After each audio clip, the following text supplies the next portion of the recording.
영접하는 자, 곧 그 이름을 믿는 자들에게는 하나님의 자녀가 되는 권세를 주셨으니 이는 혈통으로나 육정으로나 사람의 뜻으로 나지 아니하고 오직 하나님께로부터 난 자들이니라. 아멘. 예수를 믿는 사람들은 모두 다 하나님을 아버지라고 부릅니다. 하나님 아버지라고 이제 방금 전에도 기도하실 때 말씀을 해주셨는데요. 여러분들은 처음 하나님을 아버지라고 불렀을 때가 기억이 나시나요? 모태신앙으로 신앙생활을 계속 쭉 해오셨던 분들이라면 자연스럽게 하나님을 아버지라고 불렀을 거예요. 그쵸?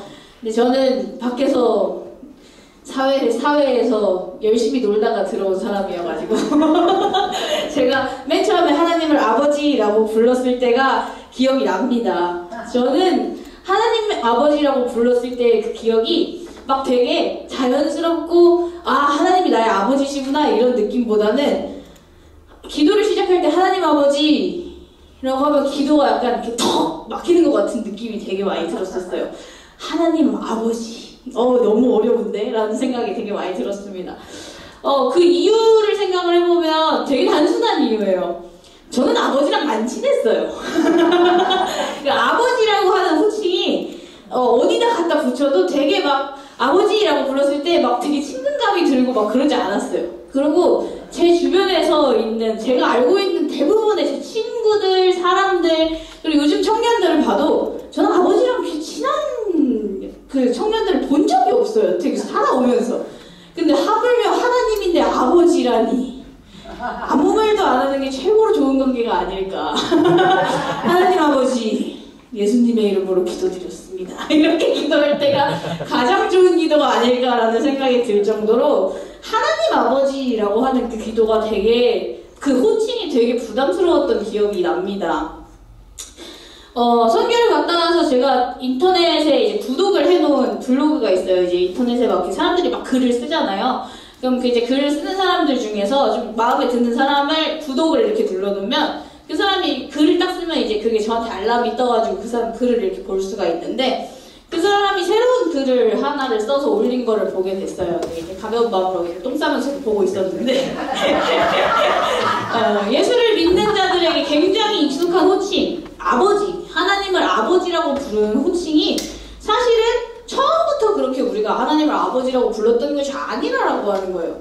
우리는 너무나도 당연하게 하나님을 아버지라고 부르니까 하나님을 아버지라고 부르는 게 당연하지 않아? 뭐라고 불러? 이렇게 생각을 하지만 태초에 하나님이 인간을 창조했을 때 하나님과 인간의 관계는 아버지와 아들의 관계가 아니었습니다. 피조물과 창조주의 관계였죠. 그리고 하나님이 이스라엘 백성을 택해서 그들을 구원하셨을 때, 출애굽시키셨을 때 하나님께서는 하나님 이스라엘 백성이 섬기는 신 그리고 그들의 그 종으로서 하나님의 백성으로서 우리가 이스라엘을 탈출하게 된 겁니다. 근데 이게 예수를 믿는 믿음 안에서 우리가 하나님을 아버지라고 부를 수 있게 되고 우리에게 이게 되게 자연스럽게 되었지만 사실은 예수를 통해서만 그를 믿는 믿음 안에서만 우리에게 주어지고 우리가 부를 수 있는 호칭이 된 것이 하나님을 아버지라고 부르는 것이다 라고 이야기를 하더라고요. 근데 그 글을 읽다가 이제 저는 성도님들처럼 아멘 그렇지 예수를 믿는 믿음으로 우리가 하나님 아버지로 부를 수 있게 됐지 감사하다 아멘 이렇게 생각하기보다는 그치 저는 오히려 이런 생각이 들더라고요. 그치 아버지보다는 하나님과 피조물 이게 더 편한데 신과 그 백성 이라고 하면 되게 편한데 하나님을 아버지라고 부르는 게 확실히 조금 더 불편하지 않나? 라는 생각이 저는 오히려 그 글을 보면서 그런 생각이 들더라고요. 제가 꼬여 있어서 그래요. 제가 좀 많이 생각을 이렇게 말하는 대로 듣는 편이 아니어가지고 가만가만 생각을 해보니까 하나님이 아버지인 것보다는 차라리 주종관계가 편하지 않나? 섬기는 신인 게 훨씬 편하지 않나? 저는 이런 생각이 좀 들었습니다. 생각해보면 우리가 믿고 있는 하나님은 우리가 알고 있는 하나님은 전지전능하신 분이시잖아요. 무소부재하신 분이잖아요. 우리가 알고 있는 하나님은 유일한 신이시고 그리고 모든 것을 행하실 수 있으신 분이시고 어디서나 계시고 능치 못하실 일이 전혀 없으신 분이란 말이에요. 근데 그가 지으신 우리는 우주 가운데 그 가운데서도 모든 피조물 가운데 성경이 증언하기로는 가장 악한 가장 악하고 가장 미미한 존재, 뭐 이렇게 어디다가 놔도 특별히 막 쓸데가 없는 존재란 말이에요. 근데 그런 우리가 정말 그 완전하시고 무소부재하시고 전지전능하신 하나님의 자녀로서 설 수 있는 그런 뭔가 관계가 되는 건가? 그런 자격이 되는 건가? 라는 생각이 들었습니다. 저희는 그런 자격을 가진 존재가 아니잖아요. 하나님의 아들이 될 만한 자격을 가진 존재가 아니잖아요. 근데 우리가 어떻게 하나님을 아버지라고 부르고 그의 자녀로서의 신분을 당연하게 생각하고 있을까라는 생각이 들었습니다. 그런 이유로 주제를 알던 옛사람들은 신을 숭배했죠. 막 신을 아버지처럼 친근하게 생각하고 막 뭔가를 부탁하고 이렇게 하지 않았어요.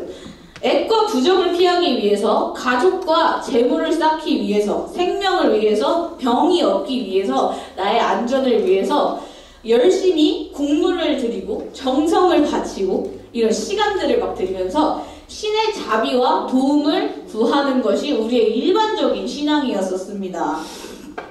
근데 저는 좀 생각을 해봤으면 좋겠다는 생각이 들었어요.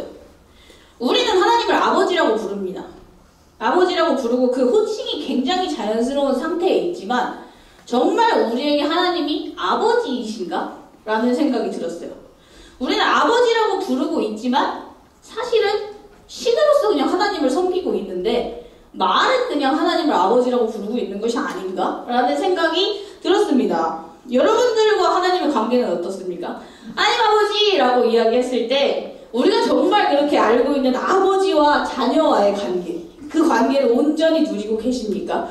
아니면 신과 그 피조물, 왕과 그 백성의 관계 속에서 하나님을 알아가고 계십니까?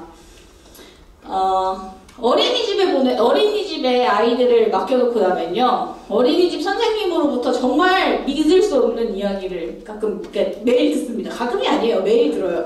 저는 진아를 데리러 갈 때마다 진아 담임 선생님이 저한테 믿을 수 없는 소리를 자꾸 하시는데요.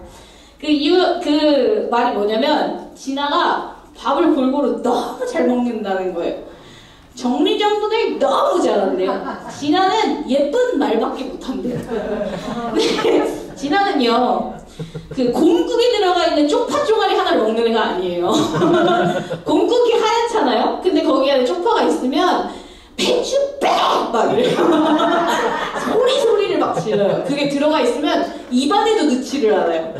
정리정돈이요? 정리정돈을 하는 꼴을 저는 여태까지 살면서 본 적이 없어요. 말을 예쁘게 한다고요? 여기 보시면 아시죠? 진한테 안녕하세요 인사하면 이렇게 이렇게 있잖아요. 예쁜 말 절대 안 해요. 근데 말을 너무 예쁘게 한다는 거예요. 그래서 저희 애들 그런 애가 아니에요. 진아를 잘못 알고 계신 거거나 진아가 이중인격자인 거예요. 이런 이야기를 합니다. 그럼 선생님들이 이런 말씀을 하세요. 애들이 눈치가 빤해서 그래요 라고 이야기를 하더라고요. 눈치가 빤해서 그렇다 생각을 합니다. 그럼 그 애들이 빤한 눈치로 도대체 뭘 알고 저렇게 행동을 하는 걸까? 뭘 알기 때문에 저렇게 행동을 하는 걸까 생각해보면 되게 당연한 거예요. 저 선생님은 내 부모님이 아니다라는 거예요. 그렇잖아요. 선생님이 부모님보다 훨씬 말을 예쁘게 합니다. 엄마는 와갖고 야 이 새끼야! 말하면서 막 소리부터 지르는데 선생님은 애들한테 절대 막 나쁜 말 하지 않아요. 언제나 나이스하고 되게 좋게 대해줘요. 그렇지만 아이들은 나한테 엄마보다 훨씬 더 나이스하게 대하는 선생님한테 절대 엄마처럼 막 하지 않습니다. 왜냐하면 부모님이 아니기 때문에 그래요. 내가 이 어린이집에 다니고 내가 선생님 말씀을 잘 들어야 예쁨을 받는 관계라고 하는 거를 굳이 설명하지 않아도 아이들이 알고 있다라고 하는 겁니다. 그래서 애들은 대체적으로 집에 오면 말을 잘 안 들어요.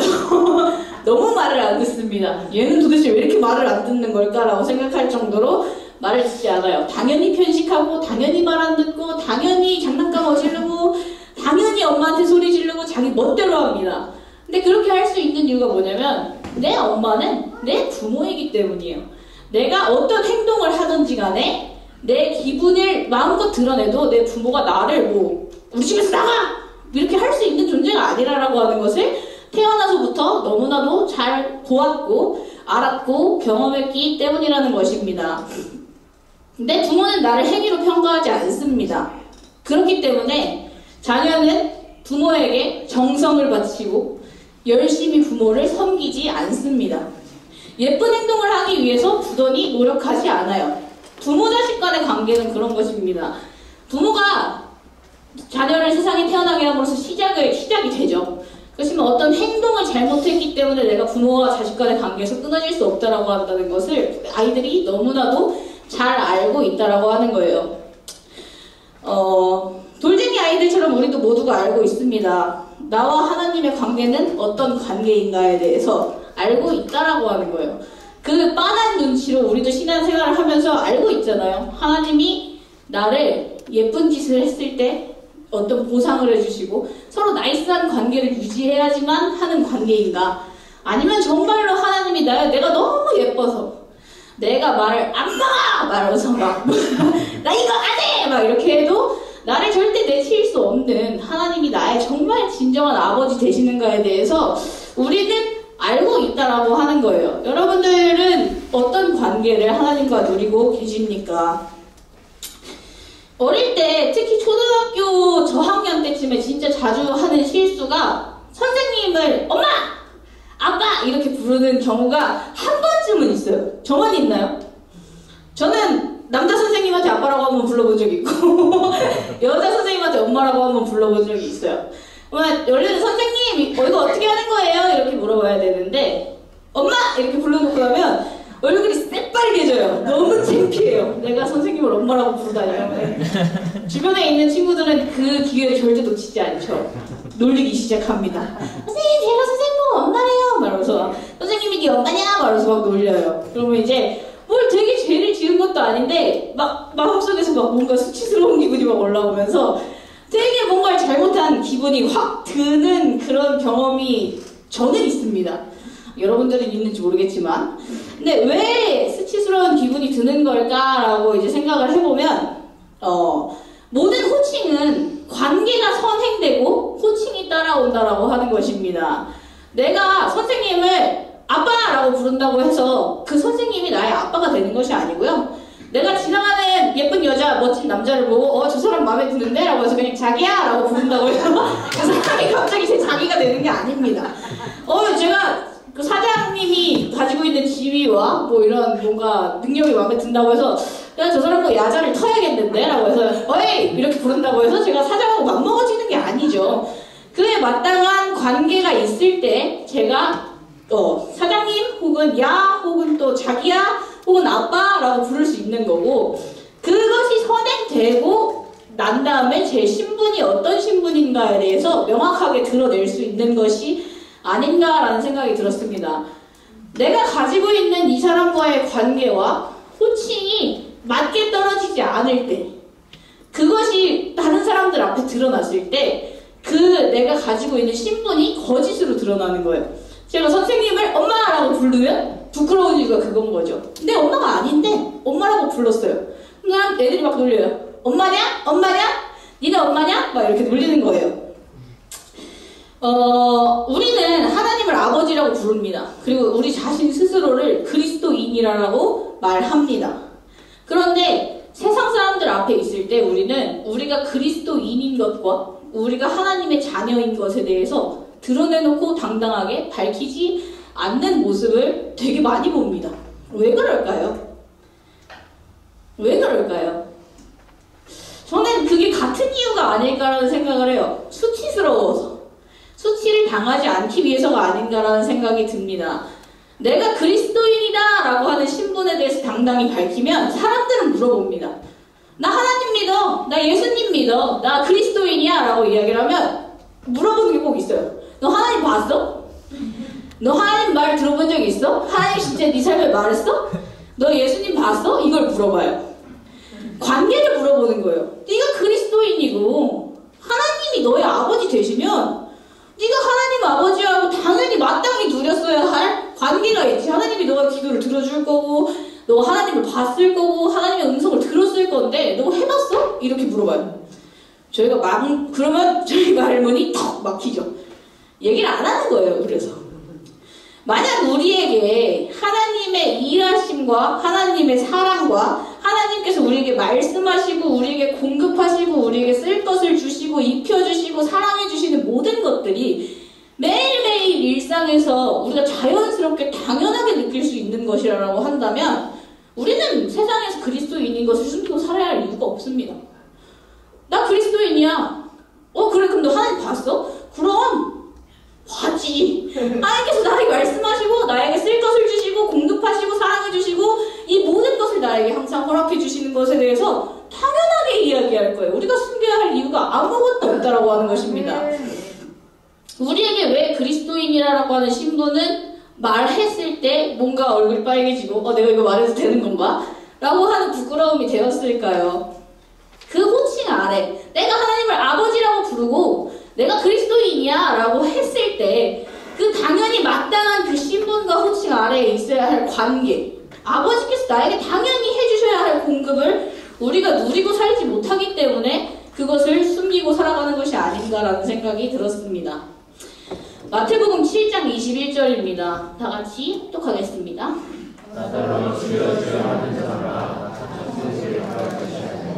다만 하늘에 계신 아버지의 뜻대로 행하는 자라야 들어가리라. 교회를 다녔다 하는 사람이라면 한 번쯤은 꼭 들어보는 저번 주에 김주현 목사님이 또 인용구절로 사용하셨던 말씀입니다. 주여 주여 하는 자마다 내가 어떤 호칭으로 아버지 하나님 주여라고 부른다고 한다고 너와 나의 관계가 그렇게 되는 게 아니다라고 하는 거예요. 네가 나를 자기야라고 부른다고 내가 너의 사랑이 되는 것이 아니다라고 하는 거랑 똑같은 이야기입니다.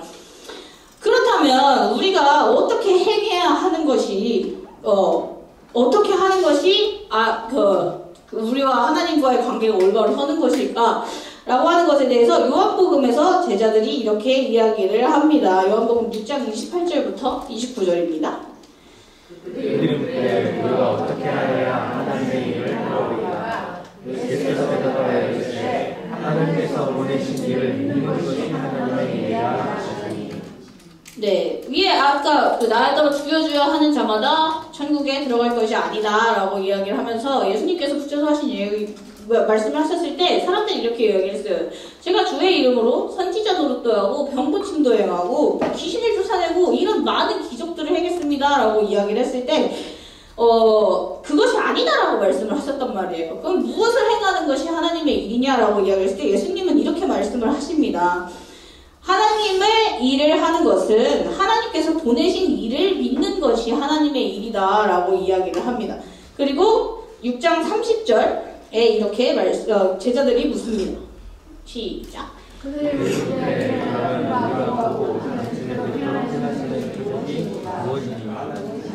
일이 무엇이니까 6장 35절입니다. 예수께서 이르시되 나는 생명의 떡이니 내게 오는 자는 결코 줄이지 아니할 것이요 나를 믿는 자는 영원히 목마르지 아니하리라. 하나님의 일을 행하는 것, 예수를 믿는 것이 하나님의 일을 행하는 것이 대단한 능력을 필요로 하는 것이 아니라 하나님께서 보내신 이 예수를 믿는 것이다 라고 이야기를 합니다. 그리고 그 믿는 믿음으로 변화되는 거다 라고 이야기를 하는데 그 변화는 사람에게 반드시 어떤 변화를 가지고 오는데요. 그 변화가 무엇이냐라고 이야기를 했을 때 귀신을 내어주고 선지자 노릇을 하고 내가 병을 낫게 하는 어떤 뭔가 대단한 일들을 벌이는 것이 아니라 여기 요한복음 35절에서 말씀하시죠. 믿도록 하는 표적이 무엇입니까? 라고 이야기를 했을 때 내게 오는 자는 결코 줄이지 아니할 것이요 나를 믿는 자는 영원히 목마르지 아니하리라 라고 하는 것입니다. 예수를 믿는 자에게 나타나야 되는 표적은 선지자 노릇과 귀신을 내어쫓고 놀라운 일들을 일으키는 그런 행위가 아니라 내 마음속부터 일어나는 변화입니다. 내가 항상 무언가 줄이고 목마른 것에서부터 내가 하나님으로부터 공급받고 하나님으로 인하여서 만족하게 되는 것이 우리 삶 가운데 일어나는 것입니다.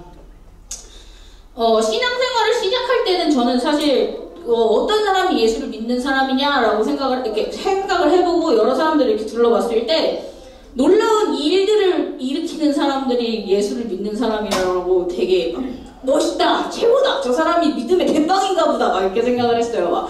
귀신을 내어쫓고 막 병고침을 일으키고 막 말씀을 가르치고 얼마나 멋있어요. 저 사람이 진짜 그 예수를 제대로 믿는 사람이구나 이렇게 생각을 했습니다. 근데 살아갈수록 신앙생활을 해나가면 해나갈수록 그게 맞는가라고 하는 생각들이 조금씩 들기 시작하더라고요. 생각보다 선지자 노릇하고 귀신을 쫓고 병고침을 하는 예수를 믿는 사람은 많습니다. 생각보다 많아요.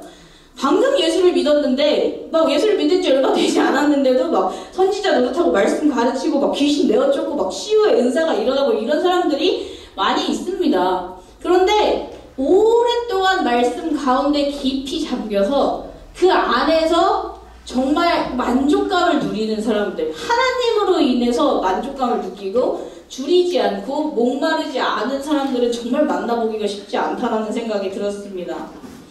여러분들의 믿음은 어느 방향을 향해서 가고 있습니까? 우리는 쉽게 생각을 해봤을 때 어떤 것이 예수를 잘 믿는 것인가라고 생각을 해봤을 때 자칫 선지자 노릇하고 말씀을 많이 알고 가르치고 귀신을 내어쫓고 나에게 삶에서 어떤 놀라운 일들이 일어나는 것이 내가 예수를 잘 믿는 표적이고 기적이다라고 생각할 수가 있게 되는 것 같아요. 그런데 만약에 우리 삶 가운데서 그렇게 항상 놀라운 일이 일어남에도 불구하고 내가 집에 딱 들어갔을 때 내 안에 채워지지 않는 갈망, 내 안에 뭔가 어떻게 할 수 없는 공허함, 외로움, 우울감, 갈증이 있다라고 한다면 그것이 정말 우리가 예수를 믿는, 올바로 믿는 믿음이 맞을까라고 하는 생각이 들었습니다. 사실 그렇다고 하면 놀라운 기적과 표적이 일어나는 것이 무슨 의미가 있겠는가라는 생각이 들었어요. 예수를 믿는 사람들은 많습니다. 하지만 예수를 믿는 모든 사람들의 마음에 저런 만족과 평안함이 있는 것은 아닙니다. 예수를 믿고 정말 놀라운 기적과 표적들을 경험하고 그 안에서 또한 만족과 쉼을 누리면서 하나님과 정말 깊은 관계를 누려나가는 그런 사람들이 있는가 하면 놀라운 기적과 표적만을 쫓다가 어느 순간 쉼과 만족을 잃어버리는 그리스도인들도 있지 않는가라는 생각이 들었습니다. 결국에는 우리가 신앙생활을 하면서 계속 돌아봐야 되는 것 같아요. 나는 정말 예수를 믿고 하나님과의 관계 안에서 점점 그리스도인으로서 성숙되어 나가고 있는가? 아니면 그리스도인으로 시작해서 점점 종교의 신 가운데로 빠져가고 있는가에 대해서 생각해 봐야 될 것입니다. 마태복음 11장 28절입니다. 다 같이 합독하겠습니다.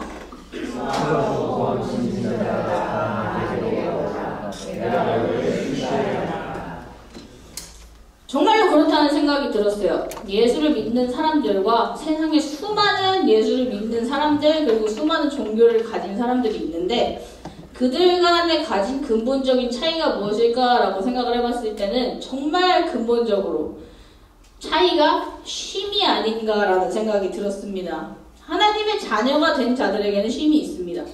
하지만 하나님을 열심히 쫓아가고 하나님을 열심히 믿고 따르더라도 그의 종과 그의 하나님을 신으로 숭배하는 사람들에게 그들에게 없는 것은 쉼이 아닌가라는 생각이 들었습니다. 우리 삶의 대부분의 문제는 줄이고 목마른 데서 옵니다. 사실 우리 삶에 문제가 있어 막 이렇게 얘기를 들어봐봐야 결국에 근본적으로 따라가다 보면 결국에 내 마음 혹은 또 진짜 내 육신의 굶주림과 어떤 목마름에서 우리의 모든 문제가 시작되지 않는가라는 생각이 듭니다. 우리는 그것들을 채우기 위해서 열심히 일도 하고 명예도 쌓고 어떤 이런 저런 일들을 하면서 돈이 없어서 그래, 사람이 없어서 그래, 누가 내 말을 안 들어서 그래, 일이 마음처럼 되어지지 않아서 그래라고 뭔가 다른 이유들을 많이 찾고 있지만 결국 본질적으로 따라가다 보면 그 일이 문제가 아니라 내 마음이 줄이고 목마른 것이 해소가 되지 않아서 우리는 결국에 허덕이면서 살아가는 것이 아닌가라는 생각이 들었습니다. 예수 안에 쉼이 있습니다. 예수께로 나아갈 때 쉼이 있습니다. 우리의 마음 가운데 있는 목마름과 우리가 안에 채워지지 않는 갈증은 오직 예수 그리스도로 인하여서 하나님께 나아갈 때만 채워질 수 있는 것이라고 하는 것입니다. 우리가 신앙생활을 하면서 되게 많이 생각하는 하나님께 쉼을 구할 때 하나님 저를 좀 도와주세요. 저를 좀 쉬게 해주세요 라고 생각을 할 때 우리가 생각하는 것 중에 쉼을 좀 잘못 생각하는 부분이 이런 부분이 아닌가라는 생각이 들었어요. 쉼은 어디에서 오는가? 라고 생각을 해보면 뭔가 문제를 해결하면 쉼이 찾아오고 이런 문제들이 나에게 없어지면 쉼이 찾아온다고 생각을 하게 되는 경우가 많이 있는 것 같습니다. 아무 일도 일어나지 않을 때, 내가 아무것도 하지 않아도 될 때 내가 쉴 수 있는 것인가? 라고 생각을 해봤을 때 그렇지 않다라는 생각이 들었어요. 아무 일도 안 하고 있는 것, 아무 문제도 일어나지 않는 것이 쉼입니까? 그렇지 않다라고 하는 거예요. 생각해보면 우리 가운데 있는 쉼은 결국에는 내가 사랑하는 사람과 내가 좋아하는 일들을 하면서 내 마음에 어떤 만족감들이 느껴질 때 내가 쉴 수 있게 되는 것이 아닌가라는 생각이 들었습니다. 그렇다면 우리가 하나님께 쉼을 구하고 하나님께서 우리의 문제를 해결해 주시기를 원할 때, 내 마음의 문제를 해결해 주시기를 원할 때 정말로 구해야 하는 것은 내 문제를 치워주세요. 하나님, 내 문제가 없도록 해주세요. 이렇게 하는 기도가 아니라 하나님, 내가 나의 마음을 쉬게 할 만한 사랑하는 사람과 하나님과 함께 하나님의 일을 할 수 있도록 나의 마음을 쉬게 해주세요. 라고 하는 것이 우리가 구해야 할 것이 아닌가라는 생각이 들었습니다. 임신을 해서 숨이 슬슬 막히기 시작하네요. 요한복음 6장 36절, 37절입니다. 다 같이 합독 부탁드립니다. 내가 너희에게 이르기를 너희는 나를 보존하지 아니하노라. 아버지께서 너희에게 주시는 자는 다 내게 올 것이요 내게 오는 자는 내가 결코 내주지 아니하리라. 아멘. 하나님께서는 우리 보고 스스로 멍에를 메고 열심히 선한 일을 하고 하나님을 숭배하고 섬겨라라고 말씀하시지 않으십니다. 이적과 능력과 뭔가 대단한 것을 배워서 선지자 노릇을 해야지 나를 믿는 거다라고 말씀하시지 않으세요. 너희가 나를 보고도 믿지 않은도다 말씀하시면서 말씀하시는 것이 아버지께서 내게 주시는 자는 다 내게로 올 것이요 내게 오는 자는 내가 결코 내쫓지 아니하리라 라고 말씀을 하십니다. 예수를 믿는다는 것, 예수 앞으로 나아간다는 것은 어떤 자격을 가지고 있기 때문에 되는 것이 아닙니다. 아까 처음부터 말씀드린 것처럼 어떤 자격이 있기 때문에 우리가 그럴 만한 가치가 있기 때문에 되는 것이 아닙니다. 우리가 흔히 말하는 스펙, 그럴 만한 지식이 있고 대단한 능력도 행하고 내가 혈통이 그런 사람이라서 내가 신분이 그런 사람이라서 우리가 성경을 잘 알기 때문에 예수 앞으로 나아가는 것이 아니라라고 하는 것입니다. 내가 그럴 만한 자격이 없더라도 하나님을 사랑하기 때문에 하나님과 함께하고 싶기 때문에 하나님의 부르심을 믿고 예수 앞으로 나아가는 것이 우리의 믿음인 줄을 믿습니다. 그렇게 나아갈 때 말씀하시죠. 아버지께서 내게 주시는 자는 다 내게로 올 것이요 내게 오는 자는 내가 결코 내쫓지 아니하리라. 네가 어떤 모습이든지 간에 네가 알고 모르건 간에 네가 신앙생활을 몇십 년을 했는데 아무런 기적도 행하지 못하고 대단한 거 아무것도 없더라도 아버지께서 내게 주시는 자라고 한다면 넌 내게로 올 거고 네가 나에게로 온다면 내가 결코 너를 내쫓지 아니하리라라고 말씀하시는 것입니다. 다시 한번 믿음을 돌아봤으면 좋겠습니다. 우리의 믿음은 대단한 일을 행하는 것이 아닙니다. 귀신 내어쫓는 거 아니고요. 대단한 말씀의 깨달음을 얻어갖고 앞에 나가고 선포하고 치유의 역사가 일어나고 변화가 일어나는 그것이 아닙니다. 내가 하나님께로 나아가서 하나님과의 사랑의 관계를 누리고 그 안에서 쉼을 누리는 것이 예수를 믿는 믿음입니다. 그것이 우리에게 원하시는 믿음입니다. 우리 모두가 예수의 이름을 믿고 하나님께 나아가는 자가 되었으면 좋겠습니다. 하나님으로 인하여서 우리 삶에 쉼을 누리는 자들이 되었으면 좋겠어요. 그 쉼을 누림으로 말미암아 우리가 그리스도인입니다 라고 하는 우리의 신분이 부끄럽지 않은 자들이 되었으면 좋겠습니다. 누가복음 15장에 보면 두 아들의 비유가 나옵니다. 제가 되게 좋아하는 비유예요. 돌아온 탕자라고 하면 이제 가장 잘 알고 계시는 비유일 텐데요. 제가 부유를 좋아하는 이유가 있고 좋아했던 이유가 있습니다. 두 가지 이유가 있는데 좋아했던 이유는 그거예요. 여기서 나오는 이 둘째 아들이 정말 저를 닮았어요. 보면 아주 말을 안 듣거든요. 간략하게 이 스토리를 설명을 해드리면 이렇습니다. 부자 아버지가 있어요. 근데 그 중에 둘째 아들이 아버지께 나타나서 이런 이야기를 합니다. 아버지, 내게 돌아갈 분깃을 내게 먼저 주십시오 라고 이야기를 해요. 근데 그 얘기가 뭐냐면 원래 분깃 유산은 아버지가 돌아가시고 난 다음에 나에게 주어지는 거잖아요. 근데 그것이 아니라 아버지는 살아있어도 나한테 그렇게 하는 도움이 되시는 분이 아니니까 아버지 가지고 있는 소유를 빨리 저한테 주세요 라고 얘기를 하는 거예요. 엄청난 불효죠. 당신은 아버지지만 나에게 아버지로서 역할을 못해요. 돈이나 주세요. 이렇게 얘기를 하는 겁니다. 요즘 시대에도 욕을 한 바가지로 얻어먹을 만한 대단한 불효예요. 형주가 그랬으면 아마 모가지가 꺾였을 겁니다. 그런데 당시로 따지면 얼마나 불효해요. 그 아들은 불효자식처럼 그 돈을 가지고 나갔어요. 나갔고 불효자식이 하는 그 행위에 마땅하게 허랑방탕하게 그 돈을 싹 다 날려먹습니다.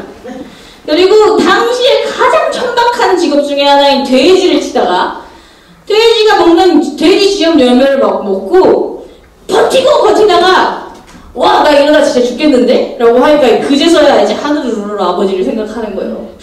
아, 아버지의 종이 그래도 나보단 나을 텐데 라고 생각을 하다가 아버지께 돌아옵니다. 근데 이 과정을 보면 너무 저랑 생각하는 그 꼴이 닮은 거예요. 전 제가 왜 저러는지 알겠더라고요. 저 처음 예수를 믿게 됐을 때 그 경로가 무엇인가라고 생각을 해보면 저는 정말이지 둘째 아들 같지 않았나라는 생각을 합니다. 제가 고등학교 2학년 때까지 교회를 끝까지 안 다니고 막 되게 버티다 교회를 다니게 됐거든요. 근데 그 당시에 교회 아예 안 다녀본 건 아니고요. 아예 하나님에 대해서, 예수에 대해서 하나도 몰랐던 건 아닙니다. 그냥 하나님을 알고 하나님을 믿기에는 제가 너무 잘난 거예요. 왜 둘째 아들 있잖아요. 당신이 있어도 나에게는 하등 도움이 되는 존재가 아니에요. 그냥 저한테 돈이나 주시고 분깃이나 주세요라고 하는 그 마음 제 안에 있었거든요. 하나님이 계시면 뭐합니까? 당신이 나한테 뭘 해줄 수 있는데요? 이런 교만함. 그 교만함을 가지고 저에게 주신 모든 재능과 시간과 지식을 사용해서 허랑방탕하게 한 방에 싹 다 날려먹는 그런 어린 시절을 보냈습니다. 그렇게 다 날려먹고 막 그 좋은 그 신분을 가지고 태어나서 그 가장 천박한 직업, 돼지 치는 것 같은 그런 직업을 하면서 내 인생이 뭔가 잘못되어 가고 있다라고 하는 것을 막 느끼면서 먹지 말아야 하는 음식을 막 먹고 이러다가 죽겠는데? 라는 생각이 들어서야 내가 뭔가 잘못 가고 있구나. 나에게 아버지가 있는데 라는 생각이 들면서 교회로 나오기 시작을 했습니다. 그지보다 더 그지 같은 꼴을 하고 저 맨 처음에 보셨던 분들이 계시잖아요. 제가 아직까지 교회 다닐 거라고 생각하셨던 분이 아마 없을걸요. 저러다 말겠지라고 생각하신 분들이 아마 거의 대부분일 거라고 생각을 합니다. 짐승보다 더 짐승 같은 꼴을 하고 그지보다 더 그지같이 하고 나타나서 정말 그 예수를 이제 내가 믿어보겠습니다 라고 하면서 이제 나타났어요. 근데 그런 마음이고 제가 한 행위들을 잘 알잖아요. 누구보다 가장 잘 알잖아요.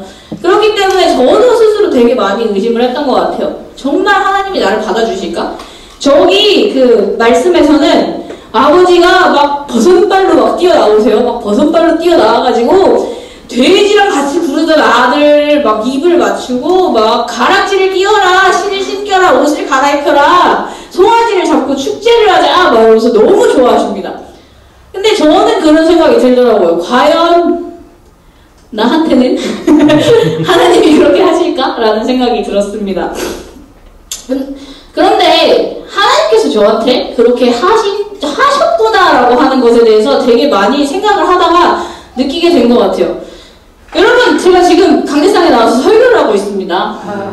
누가 제가 지금 강대상에 나와서 설교를 하고 있을지 그런 자격이 됩니까? 그렇다고 그럴 만한 깜냥이 됩니까? 아무것도 없어요. 제가 놀다 왔다고 하면 진짜 그 중에서 제가 둘째 아들 중에서 제일 잘 놀고 온 사람이거든요. 아버지의 재산을 가장 허락방탕하게 날려먹고 온 사람입니다. 근데 그 머리채를 잡아서 하기 싫은데 나 저 설교 꼭 해야 돼요. 그러면은 막 이러면서 이렇게 해서 올려놓는 거거든요. 머리채를 잡혀서 이 사람들 앞에서 아버지를 대신한 자녀로서 서게 하기까지 하나님이 정말로 나를 부끄러워하지 않으시는구나 라고 하는 것에 대해서 정말 많이 배우게 되는 것 같습니다. 저는 저를 잘 알아요. 여러분들이 보는 저보다 제가 저를 제일 잘 압니다. 제가 얼마나 여기에 설마나 자격이 없는 사람인지에 대해서 제가 제일 잘 알아요. 그렇지만 하나님께서 사랑하시는 그 사랑으로 말미암아 제가 이 자리에 서 있는 것처럼 정말 주님을 많이 알게 된 것 같아요.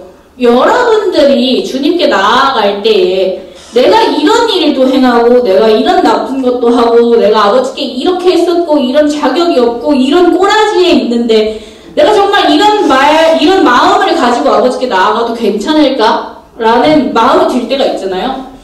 괜찮습니다. 믿음이라고 하는 것은 아까 전에 얘기했듯이 내가 예수를 믿는 믿음을 가지고 내 꼬라지를 고쳐야지. 그 꼬라지를 잘 고쳐 나가는 것이 믿음이 아니라 그 꼬라지를 가지고 하나님 앞으로 나아가는 것이 우리의 믿음인 줄을 믿습니다. 내가 어떤 사람이건 방금 얼마나 많은 재산을 흥청망청 날려먹었건 돼지랑 같이 부르고 왔건 그렇지 않건 상관없이 아버지께서는 나를 반기시고 뛰어나와서 나를 정말 그 아버지의 자녀로서 함께 맞이해 주실 분이라는 것을 믿습니다. 이게 제가 이 비유를 좋아했던 이유입니다. 두 번째는 이제 제가 좋아하게 된 이유가 하나가 있습니다.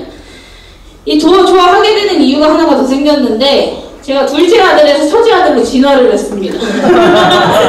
예전에는 굉장히 둘째 아들이 같았거든요. 막 되게 지잘난 맛에 막 지가 뭐 대단히 뭐 된 줄 알고 막 깝죽깝죽거리면서 되게 둘째 아들처럼 굴었었는데 이 첫째 아들을 닮아져 있는 제 모습을 되게 많이 보게 된 것 같아요.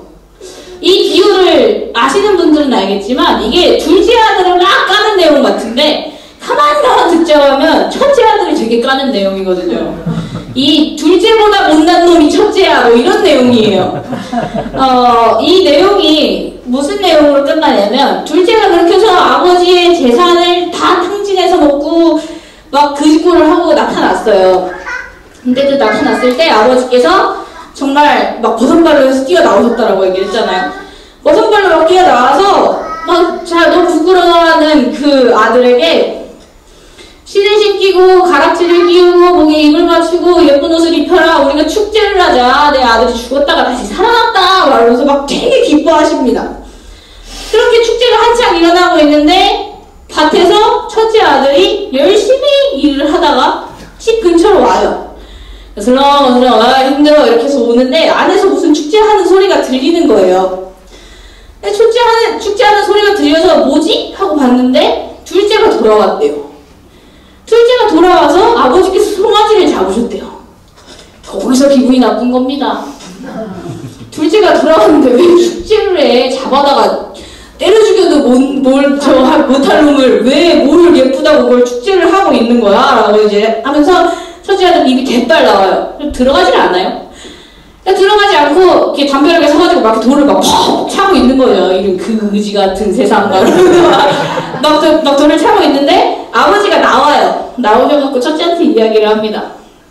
들어가자. 우리 둘째가 돌아왔으니 같이 나와 함께 먹고 즐기자 이렇게 얘기를 했더니 첫째가 이렇게 이야기를 합니다. 누가복음 15장 29절 30절입니다. 내가 아버지를 섬겨 너며 어린이 없으므로 내게는 염소새끼라도 주어 나와 함께 먹고 즐기게 하시니 없더니 아버지의 살림을 청년들과 함께 삼켜버린 이 아들이 돌아오매 이를 위하여 살찐 송아지를 잡으셨나이다. 이에 아버지께서 이렇게 대답하십니다. 31절입니다. 아버지가 이르시되 너는 항상 나와 함께 있으니 내 것이 다 내 것이로되 최근에 미칠 것 같았던 뭔가 막 이유를 알 수가 없었는데 막 미칠 것 같았던 마음이 위로를 받았어요. 이 말씀으로. 너는 너는 항상 나와 함께 있으니 내 것이 다 내 것이로되 라는 말씀이었습니다. 저는 약간 그 첫째 아들 같은 마음이었던 것 같아요. 아버지가 들어가자라고 하니까 이렇게 얘기하잖아요. 내가 여러 해 아버지를 섬겨 명을 어긴 적이 없거늘 염소 새끼라도 내게 주어서 내 벗으로 즐기게 한 적이 없더니 아버지의 살림을 창녀들과 함께 말아먹은 이 아들이 돌아오매 이 아들을 위하여 살찐 송아지를 잡으셨나이다 라고 하는 그 마음이 어떤 마음인지 알겠더라고요. 이제 조금 지나니까. 근데 아버지께서 이렇게 말씀을 하십니다. 너는 항상 나와 함께 있으니 내 것이다 내 것이로되. 사실 제 삶은 둘째 아들에서부터 시작을 했잖아요. 그 돼지랑 같이 부르다가 왔단 말입니다. 근데 그 삶에서 지금 삶을 비교해보면 사실 제 삶에 하나님의 은혜로 되지 않은 것이 하나도 없습니다. 제가 가지고 있는 모든 것, 제가 지금 누리고 있는 모든 것들이 사실은 하나님께서 저에게 주신 거고 제가 받기에 마땅한 것이 아님에도 불구하고 하나님께서 저에게 허락하신 것들이라는 생각이 들었습니다.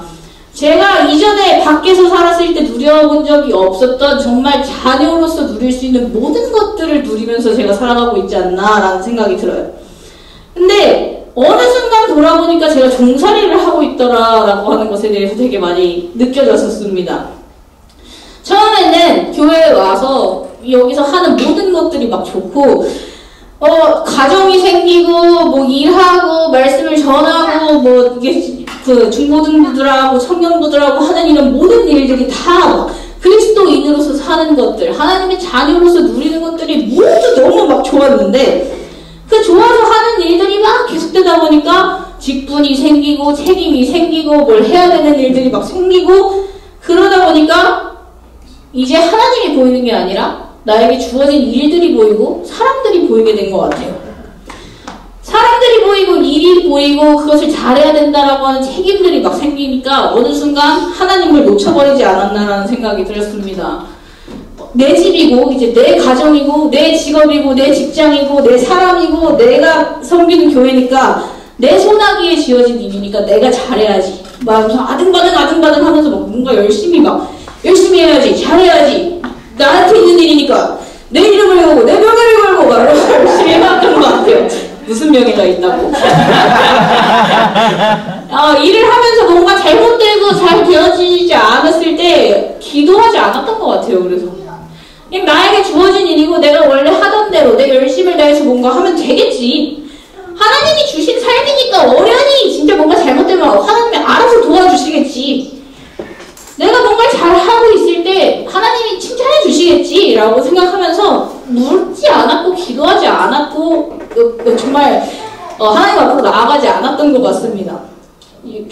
그에 대한 당연한 결과로 아무리 열심히 최선을 다해도 상황은 좋아지지 않았어요. 무슨 눈으로 보이는 상황이 어떻게 좋아지고가 아니라 마음의 상황이 점점 열악해지는 것들을 많이 느꼈습니다. 원하는 결과가 나오지도 않았어요. 결과가 나왔다고 하더라도 만족하지 못했겠죠. 그럼에도 불구하고 여전히 기도하지 않았고 물어보지 않았고 따지지도 않았습니다. 마음속에 불만이 점점 커져가는 거예요. 다 못마땅한 거예요. 둘째 아들이 돌아왔는데 무슨 소를 잡아 약간 이런 소리 된 거죠. 마음의 짐 때문에 불만이 계속 터져나오는 그런 종살이를 계속하고 있지 않았나라는 생각이 들었습니다. 근데 그럼에도 불구하고 기도하지 않았어요. 제가 만약에 이 일을 하면서 혹은 또 제 삶에 주어진 어떤 문제들과 수많은 상황들 앞에 하나님께 기도하고 물었다라고 한다면 꼴을 그 꼴까지 만들지는 않았을 거다라는 생각이 지금에는 조금 많이 들어요. 내가 힘들 때 아버지 나 이거 너무 힘들어서 못하겠어요. 내가 왜 이걸 하고 있죠? 저 이거 이상한 것 같은데요? 라고 이야기를 하면 아버지가 시끄러! 하면서 이렇게 일을 시키지 않으셨을 거예요. 어떻게 해야만 하는지, 내가 왜 이 일을 해야만 하는지, 그리고 뭐 해도 되고 안 해도 되는 부분에 대해서 잘 설명해 주시고 저를 설득해 주시고 이해해 주셨을 것입니다. 근데 물어보지 않았어요. 저는 아버지의 아들이 되었는데도 아버지 없이 마치 아버지의 종처럼 사는 삶을 자처하고 살지 않았나라는 생각이 들었습니다. 어느 날은 그런 이야기를 한번 들은 적이 있어요. 진짜 신박한 그 비유였는데요. 저희가 2년 전에 선교 사역을 마치고 마지막 날에 휴가를 하잖아요. 그 휴가를 갔는데 목사님하고 선교사님하고 바닷가에 앉아가지고 막 두 분이 남자 둘이서 무슨 뭐 대화를 이렇게 하시는지 막 얘기를 막 하시는 거예요. 그래서 그 얘기 하시다가 기분 좋게 들어가서 안녕히 주세요. 그래서 들어가길래 무슨 얘기 하셨어요? 이렇게 얘기했는데 선교사님이 목사님한테 이런 얘기를 하셨대요. 그 김주현 목사님께 하나님과 소주 한 잔을 놓고 허심탄회한 이야기를 해보신 적이 있나요? 라고 물어보셨다는 거예요. 제가 되게 마음이 자유분방한 사람입니다. 편견이라는 게 없는 사람이에요, 저는. 그냥 아무거나 그냥 그래 뭐 그럴 수도 있지라고 생각하는 사람인데 이해가 안 되는 거예요. 제가 이거 PPT를 만들고 있으니까 영환이가 보고 있다가 에? 와 이거 뭐죠? 와인 아니에요? 뭔가 잘못 가지고 오신 것 같은데요? 이미지를 잘못 가지고 오신 것 같은데요? 이런 얘기를 하는 거예요. 뭔가 이상하잖아요. 하나님과 소주 한 잔? 이거 진짜 이상한 거 아닌가? 라는 생각이 들었어요. 그래서 뭐지? 라고 생각을 하는데 그래 뭔가 그냥 뭐 이렇게 하나님과 소주 한 잔이 정말 하나님 소주 한 잔이 아닐 거야. 뭔가 그러니까 막 대단한 뭔가 의미가 있을 거야. 막 이러면서 막 생각을 해봤어요. 생각을 했는데도 답이 잘 안 나오더라고요. 도대체 하나님과 소주 한 잔은 무슨 관계가 있는 걸까? 라고 이제 생각을 해봤는데 설교를 요번과 준비를 하면서 이 비유가 갑자기 확 생각이 나더라고요. 소주는요, 그 하나님과 소주 한 잔, 허심탄회라고 하는 그 소주는요, 어떨 때 먹는 걸까? 라고 생각을 해봤을 때, 제가 뭐 소주를 먹은 적은 없지만, 어떨 때 먹는 걸까? 라고 생각을 해봤을 때, 뭔가 논리적으로 막 설명이 안 될 때 있잖아요. 막 일이 잘 되고 못 되고를 떠나서, 막 그 딸내미 결혼 보내고 나면은 그렇게 막 아버지가 혼자서 막 밥상에 앉아서 혼자 소주 드시고 막 그러신다면서요. 뭔가 싱숭생숭한 거. 막 설명이 안 되는 거. 좋고 나쁨을 떠나서 내가 뭔가 말로 표현할 수 없는 마음의 어떤 막 감정들이 막 이렇게 올라오는데 뭔가 이렇게 터놓을 수가 없을 때 그때 필요한 게 소주가 아닌가라는 생각이 들었습니다. 오케이. 자, 그럼 나한테 그런 일이 일어났다라고 생각을 해놓고 다시 한번 생각을 해봤어요. 자, 나한테 그런 싱숭생숭한 허심탄회한 시간이 필요하단 말이지. 하나님과 소주 한 잔. 이상한데? 그래서 이상한 거예요. 가만 생각해봐도 이상하더라고요. 근데 이거를 생각을 살짝만 바꿔봤어요. 아버지와 소주 한 잔. 이러라고 하면 이게 이상한가? 라는 생각이 들었어요. 전혀 이상할 게 없구나라는 생각이 들었습니다. 왜 자녀를 키우는 이제 물론 교회 밖에서 일이지만 자녀를 키우는 아버지들의 로망이 그거라면서요. 장성한 아들과 소주 한잔 하는 게 로망이더라. 뭐 이런 이야기를 할 정도로 아버지와 아들이 무언가 마음에 어려움이 있고 무언가 아버지의 이야기를 듣고 싶고 이야기를 하고 싶을 때 소주 한잔 놓고 이야기하는 게 그렇게 이상한 건가? 라고 생각해보면 이상한 일이 아니구나 라는 생각이 들었습니다. 아버지라면 그럴 수 있겠다라는 생각이 들었어요. 정말로 하나님이 나의 아버지라면 내가 마음이 무너졌을 때 그럴 수 있겠다 라는 생각을 했습니다. 하지만 하나님이 우리가 지금 관념적으로 갖고 있는 그런 이미지 신이라고 한다면 내가 마음이 무너지고 어떤 일이 있고 뭔가 설명할 수 없는 감정 가운데 있더라도 절대 하나님 앞에 나아갈 수 없겠구나라는 생각이 들었어요. 하나님이 신이라고 한다면 내가 무슨 상황에 있던지 간에 마음이 어떤지 간에 소주 한 잔 놓고 이야기할 수 없습니다. 왜냐하면 신이라고 하는 것은 내 마음보다 내 행위를 먼저 보시는 분이에요. 내가 어떤 행위를 하고 어떤 좋은 일을 하고 어떤 정성을 들이고 어떤 공물을 바쳤는가에 대해서 면밀히 보고 그에 대한 대가를 나에게 주는 것이 신입니다. 하지만 아버지는 그런 분이 아니다라는 생각이 들었어요. 하나님이 나의 아버지시라면 내가 밖에 나가가 내가 목사여도 목사면 네가 목사인데 어떻게 아들로서 그럴 수 있느냐? 전도사인데 어떻게 이렇게 할 수 있느냐? 이렇게 따지시는 분이 아니다라고 하는 것이에요. 하나님이 나의 아버지면 목사하고 전도사하고 방금 돼지밭에서 부르고 막 바락바락 대들고 그게 중요한 것이 아니라 가장 중요한 건 아들의 마음이에요. 얘가 왜 이러지? 얘가 뭐 때문에 나한테 이렇게 하지? 어떤 마음으로 내 앞에 이렇게 하고 있지라고 하는 것을 먼저 보시는 분이 아버지다라는 생각이 들었습니다. 아버지는 자녀의 마음보다 앞서 어떤 행실을 보시는 분이 아닙니다. 물론 나중에 가서 두드려 맞을 수는 있어요. 네가 어떻게 나한테 이렇게 행하느냐. 그렇지만 자녀의 마음을 먼저 보시는 분입니다.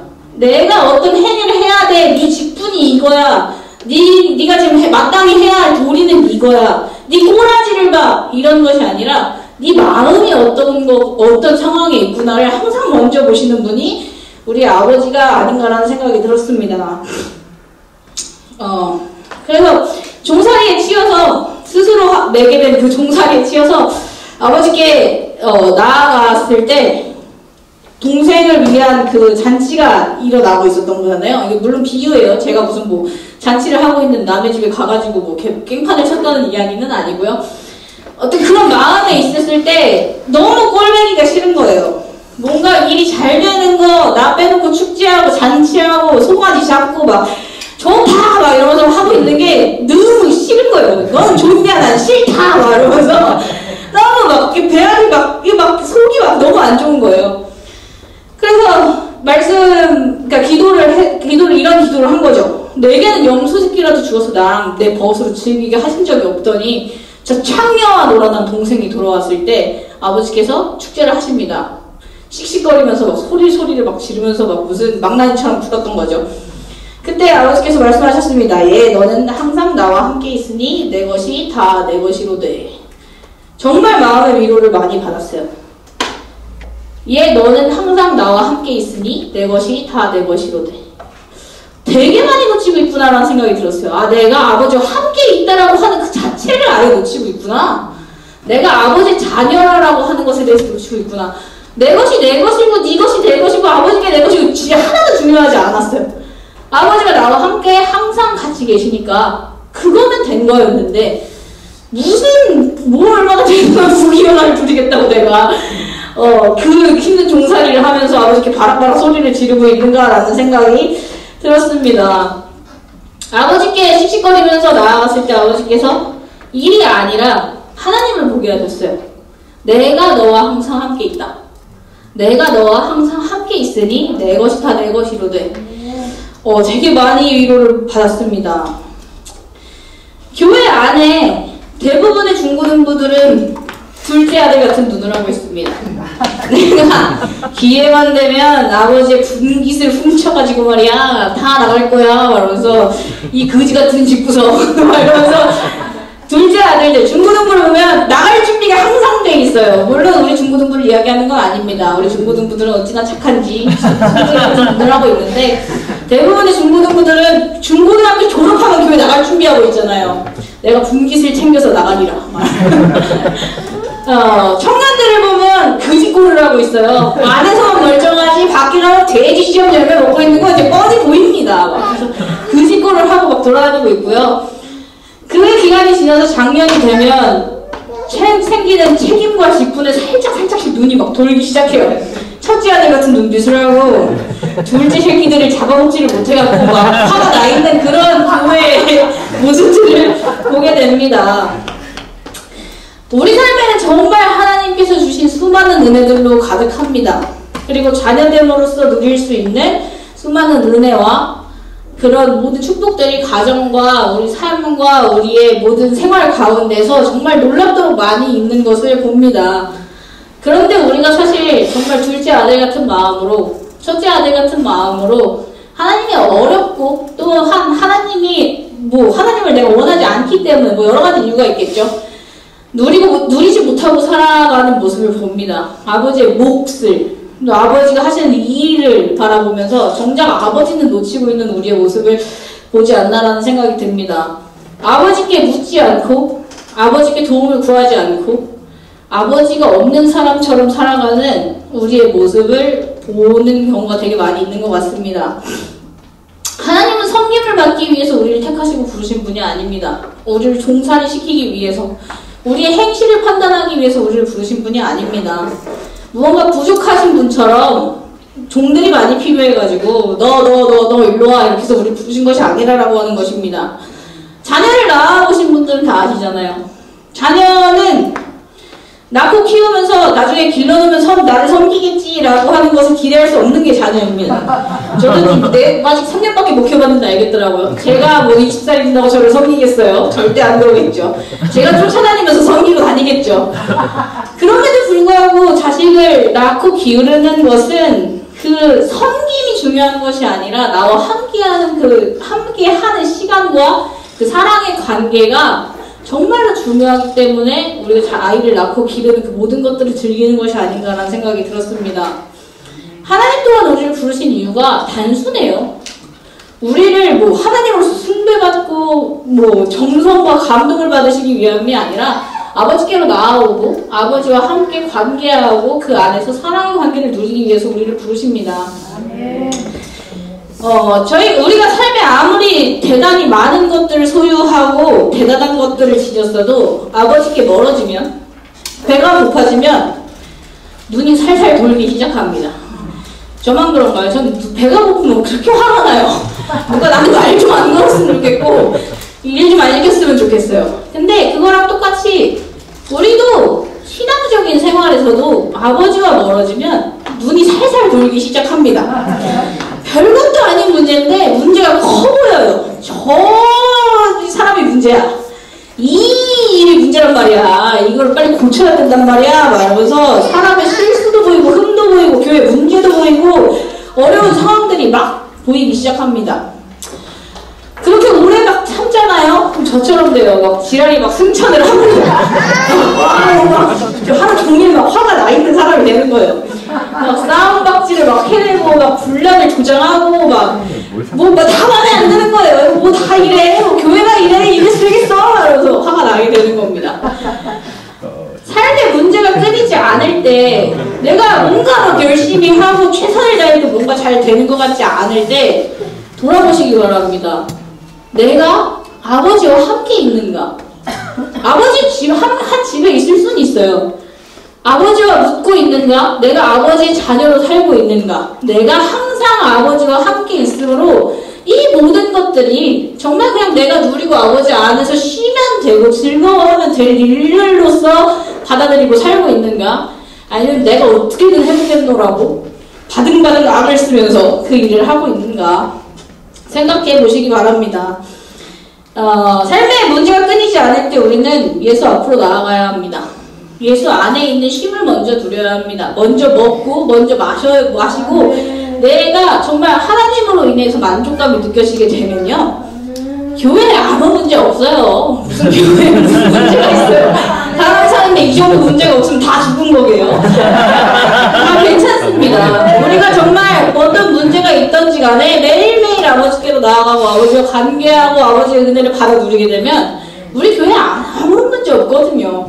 정말 그 안에서 만족하면서 쉼을 누리는 교회, 정말 아버지의 사랑 안에 거하는 교회로서 우리가 살아나가게 될 줄을 믿습니다. 마지막 이사야 말씀입니다. 이사야 말씀 1장인데 너무 은혜가 돼가지고 가지고 왔습니다. 여기 보면 아버지께서 두 아들에 대해서 이야기를 하는 것 같았어요. 자, 한번 읽어보겠습니다. 이제여 들으라, 땅이여 귀를 기울이라. 여호와께서 말씀하시기를 내가 자식을 양육하였거늘 그들이 나를 거역하였도다. 1장 6절입니다. 바닥에서 머리까지 상한 곳이 없이 상한 것과 터진 것과 새로 맞은 흔적뿐이거늘 그것을 싸매며 기름으로 부드럽게 함을 받지 못하였도다. 11절 12절입니다. 너의 무수한 재물이 내게 무엇이 유익하뇨?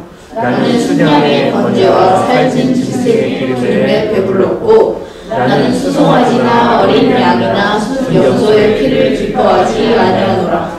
너희가 내 앞에 보이러 오니 이것을 누가 너희에게 요구하였느냐? 내 마당만 밟을 뿐이니라. 18절입니다. 여호와께서 말씀하시되 오라, 우리가 서로 변론하자. 너희의 죄가 주홍 같을지라도 눈과 같이 희어질 것이요 진홍같이 붉을지라도 양털같이 흰게 되리라. 아멘. 말씀을 준비하면서 정말 많이 느끼게 된 게 그겁니다. 하나님께서 정말 우리를 간절하게 부르시는구나. 정말 많이 말씀하시는 게 대단한 게 아니구나. 와라. 내게로 나와라. 내게로 와서 쉬라. 내가 너의 상처, 너의 상한 것과 터진 것을 고쳐주고 내 안에 쉬게 해주겠다. 네가 가지고 오는 재물이, 네가 가지고 오는 어떤 그 짐승이 나를 감동하게 하는 것이 아니라 네가 나에게 나와왔을 때 내가 그것으로 인하여 만족하는 것이 아니냐.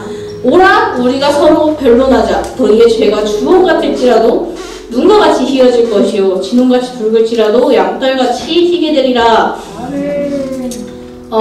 저의 기도는 하나님 아버지라고 하는 그 아버지를 찾는 것이 너무 부담스러운 거기서부터 시작했습니다. 근데 여전히 막 전지전능하시고 무소부지하시고 놀라우신 능력이 하나님 아버지 이런 게 편해요.